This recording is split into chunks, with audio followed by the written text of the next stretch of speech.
It's time for Friday Night Flights. Now, here's Sports Director Bruce Rader. Chopper 10 takes off to fly among the aerial attack. First to the sands of Virginia Beach. Can the ghost of Percy Harvin propel the Eagles to the win column at Landstown? Or will the Falcons of Cox High School hunt them down? Granby's Comets are shooting stars across the indigo sky, but they must cross the Wildcats of Great Bridge before they flame out.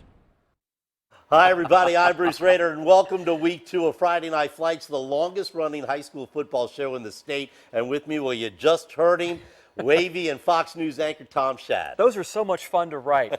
We saw some amazing games this week for so early on in the season, Bruce. I'll tell you Good what, night. Tom, and we begin tonight in the always tough Beach District where Salem and Bayside had that great game last year. It was so close. Would Salem be able to do it again? Bayside head coach John White, you know, he used to play for Salem head coach Robert Jackson, so he knew his Marlins were in for a battle tonight, Salem and White. And boy, I'll tell you what, these guys were fired up for this game. The Sun Devils playing great defense, and they can run the ball. Behind this guy, Malik Butts, the junior running back, breaks free up the left side, gets dragged down at the 1 yard line, but he is good.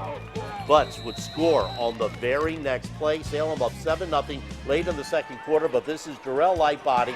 Oh, his pass is picked off by James Brickhouse. Bayside would make the most of the mistake with 20 seconds left in the half. Quarterback Dante Lampley to Isaiah Pooler in the corner of the end zone. That made it a tight one, 7-7 at the half. But you know, that Salem defense is so tough in the second half, and Malik Butts runs wild for 190 yards and 3 touchdowns. Salem, it went as close as last year over Bayside tonight, 34-15. Now, we're going to take you to the Peninsula, Darling Stadium in Hampton. The Phoebus Phantoms wearing gold hosting the Warwick Raiders. First quarter, Warwick with the ball. Quarterback Travis Williams takes off down the left sideline behind some great blocking and picks up 33 yards. And wow, Warwick's offense looking good. Another long run by Williams sets up the Raiders' first score of the season here. Brian Brooks bulls his way into the end zone. Warwick leads Phoebus 7-0.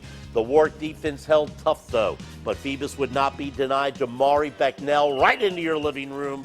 And then you throw in the talented 9th grade fullback, Peyton Ryder, who would also find his way into the end zone.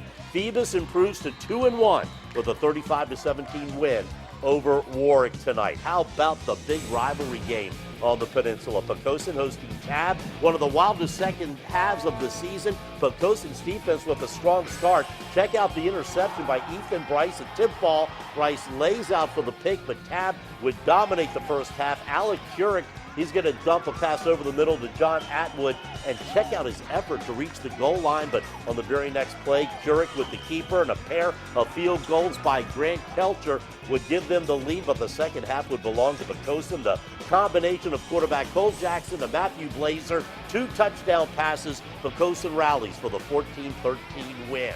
Now back to the beach, and Tom, hey, your flight on Chopper 10 took you to Landstown. That's right. Plenty of action on the gridiron between the Eagles of Landstown and the Cox Falcons. We'll get to that in a minute. But first, how about some side bets? Cornhole, anyone? Here's a matchup. Dr. Brian Matney, principal at Landstown High, against his boss, the new Virginia Beach School Superintendent, Dr. Aaron Spence. And it looks like the boss came out on the short end. I'm better at educating children than I am at cornhole, clearly, and that's all right with me. But there's a little bit of competitive spirit there, isn't there? I do not like to lose. I'm not gonna lie about that. He wants us to bring our best performance, and next time he'll get me. So no grudge matches, right? Oh, no. We're all on the same team. It's all in fun. It's all in fun. Besides cornhole, social media invaded tonight's game. Fans shot pictures of themselves at a photo booth with a photo booth backdrop and posted them to the school's Instagram, Facebook pages under the hashtag PhotoBoothFridays. And by the way, there was a football game too. From above, Cox taking on Landstown, and the Cox offense rolls tonight. Colin Sherman, the star of last week's win over First Colonial, going in for the score here, and he does it a second time, as the Cox offense comes up with 38 points and the defense pitches a shutout. 2 impressive wins for the Falcons, who go on to win 38-0 over Landstown. All right, Tom, good job. We're going to stay at the beach. Ocean Lake's playing for the first time in 2 weeks. They should have been playing at home, but instead had to play a road game at Kellam because the Ocean Lakes field was soaked from the rain. Ocean Lakes in yellow makes themselves right at home. Jock Allen with the carry inside Kellam territory. Then it's Brendan O'Neill, the senior quarterback, only 5'9", but boy, can he scoot, and he does all the way to the end zone from 29 yards out as Ocean Lake jumps out to a 21-0 lead, and O'Neill wasn't the only one behind center tonight. Tyler DeSue hands off to T.J. Griffin. Griffin goes 45 yards down the sideline for another score, and we have to mention the exciting Jason Lewis, 21 carries, 147 yards, 2 touchdowns. The Dolphins win big, 42-3. Over the Knights. Also at the beach tonight, Tom, you gotta watch this. Princess Anne hosting Kempsville. PA head coach Ray Gatlin keeping his troops motivated in the fourth quarter. Whatever he said must have worked. Checked out the great second effort by the sophomore running back DJ Walton, who had a big night for the Cavaliers. They take a 17-7 lead into the fourth quarter, turn the game over to their defense. The interception by Nasir Godwin. And check out the bull rush by Tony High as he is going to get the late sack. Now, Princess Anne doesn't win a lot of games, but they did tonight, and the student body storms the field. This is the first time in almost 2 years that the Cavaliers pick up a win over Kempsville, snapping a 19-game losing streak. Tom, this is what high school football is all about. Just the second win for PA in the last 7 seasons. Congratulations What to did Princess the coach Anne. say to those guys? He's got to bottle that. Boy, were those kids happy. Well, now to the Friday Night Flight scoreboard. Green Run 36-20 over Tallwood. Unbeaten Western Branch gets 55 points tonight in its victory over Hickory. Yeah, they're good again, aren't they? Booker T. Washington shuts out the Wilson Presidents, while Lake Taylor wins on the road 46-7 over Amherst County. All right, staying at the beach, Bishop Sullivan, the Division II private school state champs, lost its first game in 2 years last week. That's right. The Crusaders lost to Benedictine tonight. They hosted another tough opponent, St. Anne's Belfield from Charlottesville. And there are the Crusaders. They only lead 18-14 at halftime. Early in the third quarter, the Saints in white, it is a fumble. The Crusaders pounce all over it.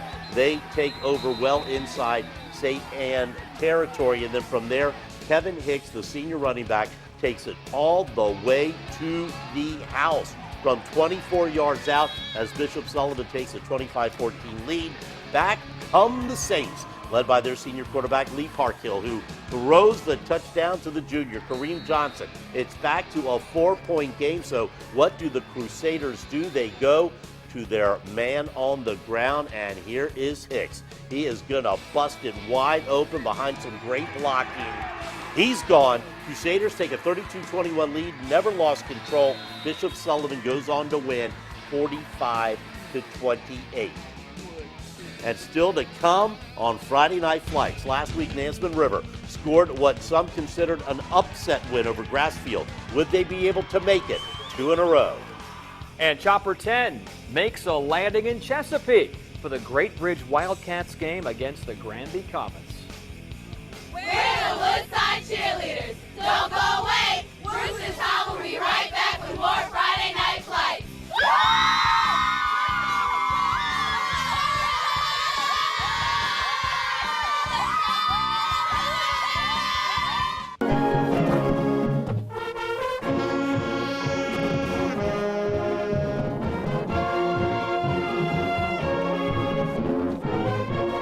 Marching Wolverines of Woodside High School in Newport News under the direction of Brian Austin. They are the Friday Night Flights Band of the Week, and you can see their entire performance on wavy.com. There's also slideshows, top 10 plays, all there on wavy.com. All right, Tom, now we're going to head to Chesapeake, where Great Bridge was in search of their first win of the season. The Wildcats taking on Granby. The Comets looking for their first win as well, so these guys have a lot to play for. It belonged to the Wildcats, though. Pick up the action third quarter. Wildcats up 21-0 in the yellow. Quarterback Jacob Wilson. Taylor Gerhardt for the score. Quarterback Wilson does it again, calls his own number and takes it in for the score. Wow, Wildcats roll 41-0 over Granby. 1, 2, 3, 4. And when we flew over Great Bridge and Chopper 10, Bruce, it looked like a gym class in the end zone. What are these guys doing? Push-ups. Some kind of punishment for texting in class? No, these are the crazies. A group wildcatters who've been working out hard at home for the last 13 years. And there is a reason behind this madness. After every touchdown, every time we score, we do push-ups behind the end zone for every point that we have. That's why you're all so lean and mean, right? Yeah, and we love to go nuts, right?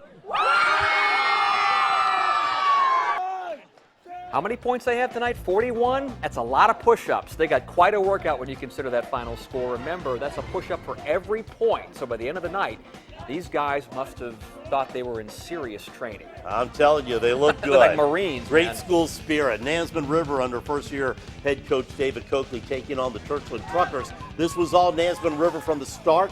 Pick it up right before halftime. Churchland quarterback Corey Gauze throws an interception to Henry Moreno, who takes it all the way down to the 3-yard line as Nansemond River would then follow up with a field goal. The Nansemond River defense is going to come up strong. Gauze drops back to throw. He's picked off again, this time by Antonio Sims, who takes it down the sideline deep in Churchland territory. Nansemond River quarterback Deshaun Saunders dances around and makes some pretty nifty moves as he takes it up the field as he leads Nansemond River to its best start in 15 years with a 30-7 win over Churchland. At Todd Stadium in Newport News, Woodside fresh off its win over Hampton last week, hooking up with Menchville. Woodside picking up where they left off. Second half starting with a running clock. It was a stingy Woodside defense. Ray Jackson getting into the backfield to pick up the loose ball and looking to add to the lead. Dimitri Banks with the handoff, sneaking into the end zone for the touchdown. A 42-0 Woodside lead at that point. Woodside's defense tough all night, sacking Anthony Watt for another loss, but Woodside wasn't done until Devontae Williams, the transfer here from Salem, takes the handoff, heads up the field, rips off this 65-yard touchdown run. 116 yards for Williams tonight as Woodside rolls over Menchville 49-0. One, two.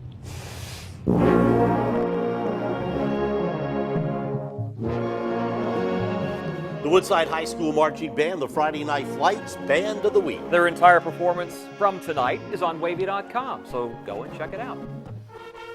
More scores from around Hampton Road. Smithfield with a shutout win over War Hill tonight. Lafayette puts up 62 points in its win over Bruton. York 37-6 over New Kent. Bethel defeats Gloucester 25-14. Franklin falls to Colonial Beach while the Surrey County Cougars shut out King and Queen 62-0. Big game for quarterback Timmy Marsh. And the Norcom Greyhounds race past Deep Creek 27-0. Lancaster over Matthews.